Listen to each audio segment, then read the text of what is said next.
जय श्री राम दोस्तों।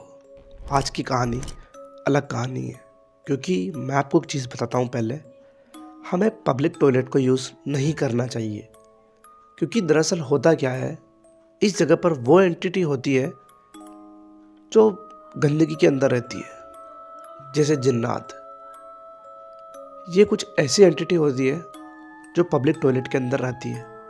और हाँ, एक पॉडकास्ट के अंदर मैंने देखा भी था, ये स्त्रियों की तरफ ज़्यादा अट्रैक्ट होते हैं। तो हमें थोड़ा सावधान रहकर, सही सोचकर, अपने दिमाग का उपयोग करके काम को करना चाहिए। अब ये जो कहानी है, ये कहानी पब्लिक टॉयलेट के ऊपर ही है। 4-5 लड़के थे जो घूम कर आ रहे थे किसी मेले के अंदर से, और उन्होंने एक पब्लिक टॉयलेट को यूज़ किया था। हालांकि जिस लड़के के साथ ये घटना हुई है, उसने उस चीज़ को नहीं देखा, पर उसके साथ के जो लड़के थे उन्होंने क्लियरली उसको देखा था। अब क्या देखा था और क्या हुआ उसके साथ, वो सब तो आपको कहानी के अंदर ही पता लगेगा। उससे पहले अगर आप चैनल के ऊपर नए आए हो, चैनल को सब्सक्राइब कर देना, वीडियो को लाइक कर देना। कहानी शुरू होती है अब। 5 लड़के थे जो घूमकर अपने मेले के अंदर से और वापस आ रहे थे। करीब रात की 11:30 बज रही थी। उसी टाइम की ये बात है। अब इनमें से एक लड़का जो था, जिसको टॉयलेट आया हुआ था, जिसका नाम राकेश था। अब राकेश टॉयलेट करके उस पब्लिक टॉयलेट के अंदर गया हुआ था। अब उसके साथ हुआ क्या है, उसको गए हुए करीब 15 मिनट हो गए।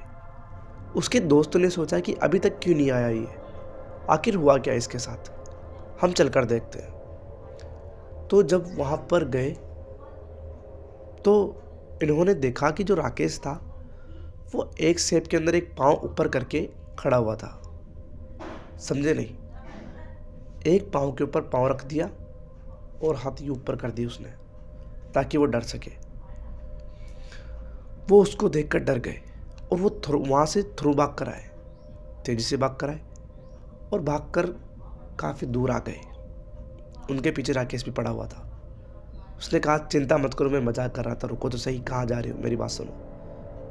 फिर लड़कों रुके और उन्होंने कहा कि हम तुझे देखकर नहीं डर रहे। राकेश ने कहा, फिर तू जिस टॉयलेट के अंदर यूज़ कर रहा था ना टॉयलेट को, उसके ऊपर, पेड़ के ऊपर, बिल्कुल तेरी शेप के अंदर, एक 8.5 फुट का आदमी बिना किसी रस्सी, किसी के सहारे के, पेड़ की टहनी पर एक पाँव से खड़ा हुआ था और बिल्कुल तेरी जैसे उसने सेफ कर रखा था। उसको देखकर हम डरे। कौन था वो? राकेश कहता है, मुझे नहीं पता यार। और फिर वो अपने अपने घर चले गए। घर जाने के बाद सुबह उनको कॉल आए घर वालों के, दोस्तों को, राकेश के घर वालों की, कि राकेश की तबीयत खराब हो रही है। 3-4 दिन बाद गए मिलने, उनको टाइम मिला तब। तो 80 किलो का आदमी था राकेश, 15 से 20 किलो का रह गया था। उससे पूछा कि भाई तेरे को हुआ क्या है, तेरे साथ होता क्या है? वो कहता है कि मेरे को रात के टाइम सपना आता है, और एक ही सपना 4 बार आता है।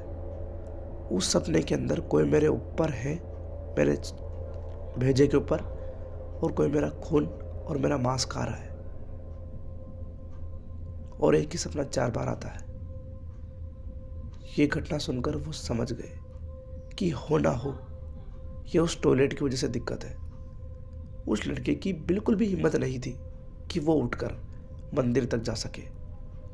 राकेश के घर वालों से उनके दोस्तों ने बहुत विनती करी। उन्होंने कहा, ठीक है, ले जाओ मंदिर इसको। उसको उठाकर मंदिर लेकर गए। उसकी चलने की बिल्कुल भी क्षमता नहीं थी राकेश की।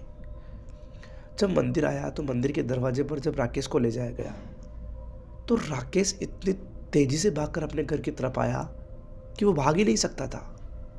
मंदिर के अंदर नहीं गया, वो इतना तेजी से भागा।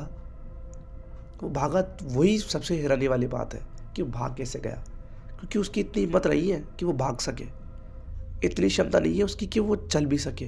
वो दौड़ा है, दौड़कर अपने घर पर आया है, 3-4 किलोमीटर की दूरी तय करके। कैसे पॉसिबल है? घर पर आने के बाद घर वालों से उन्होंने बताया कि ये मंदिर से भाग कर आया है, आप एक काम करो किसी ना किसी अच्छे से तांत्रिक को या किसी ना किसी झाड़ फूँक करने वाले को लेकर आओ। अब जो राकेश थे उसके बड़े पापा इन मामलों में आगे थे, वो जानते थे इन चीज़ों को कि क्या चल रहा है क्या नहीं चल रहा, तो उनको बुलाया गया। अब शाम के टाइम वो आने वाले थे, रात के टाइम, तो रात के टाइम आए वो, और जब आए तो उन्होंने उसकी हालत देखी। हालत देखकर वो कुछ मंत्र पढ़ने लगे। तभी राकेश ने पता नहीं क्या करा, एकदम दीवार के लटक गया वो और अपने गर्दन को 360 घुमाने लगा। इम्पॉसिबल, कैसे घुमा सकता है कोई? घुमाइए। चारों तरफ से अपनी गर्दन घुमाई और एकदम से उसके बड़े पापा के ऊपर कूद गया और उनकी छाती पर मारने लगा। उसके दोस्तों ने और उसके पापा ने कैसे करके उसको अलग करा, क्योंकि बहुत बुरी तरीके से मार रहा था वो, और बड़े पापा को छुड़ाया गया। उसके बाद बड़े पापा ने कहा उसके ने कि कल शाम को 11:30 बजे आऊँगा मैं, तैयार है ना सब? सब घर वालों ने कहा ठीक है। अब कल की रात आने वाली थी जो कि बहुत भयानक थी। 11:30 बजे वो आए, उसके दोस्त भी वही थे राकेश के।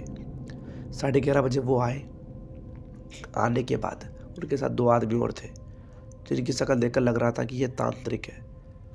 उन्होंने एक घेरा बनाया और तीनों तरफ वो बैठे और तीनों ने एक ही मंत्र को एक साथ पढ़ा। राकेश अपने बिस्तर पर से उठता है और उठकर वो उस घेरे के सामने आ जाता है। काफ़ी देर तक तो वो अजीब सी हरकतें करता है, जैसे गर्दन कुछ भी ऐसे वैसे हैं ऐसे करके कुछ भी हरकतें, और उसके बाद वो एकदम से उठता है और दीवार पर चढ़ जाता है, चिपक जाता है दीवार पर। कोई कैसी दीवार पर चिपक सकता है?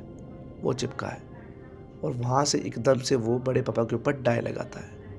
पर इस बार बड़े पापा के साथ 2 आदमी और थे, उन्होंने पकड़ लिया उसको और बांध दिया, हाथों को बांधकर उस घेरे के अंदर डाल दिया और वहाँ पर बैठकर मंत्र पढ़ने लगे। जैसे जैसे मंत्र पढ़ रहे थे वो चिल्ला रहा था बहुत तेज तेज। और उसके बाद एक चीज़ और सुनो, बड़े पापा ने उनके दोस्तों को, उसके घर वालों को, सबको हाथ के अंदर एक लच्छा बांध दिया था। क्यों बांधा था वो आपको आगे पता लगेगा। तो उन्होंने जोर जोर से मंत्र पढ़ना स्टार्ट करा।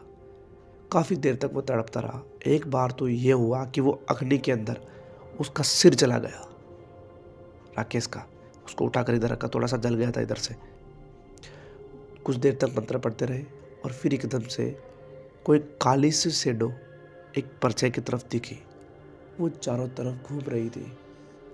अब वो घूम कैसे रही थी? वो किसी शिकार को ढूंढ रही थी कि किसी न किसी बॉडी के अंदर तो जाऊं। पर इसके बड़े पापा बहुत समझदार थे, उन्होंने पहले ही सबके हाथों के अंदर लच्छा बांध दिया था ताकि इनके अंदर तो बिल्कुल ना आ सके। थोड़ी देर बाद वो पूरी दीवारों के अंदर घूमी, कुछ भी दिक्कत नहीं हुई, किसी की भी बॉडी के अंदर नहीं आ सकी। और थोड़ी देर बाद खिड़की का कांच फोड़कर एकदम से बाहर चली गई।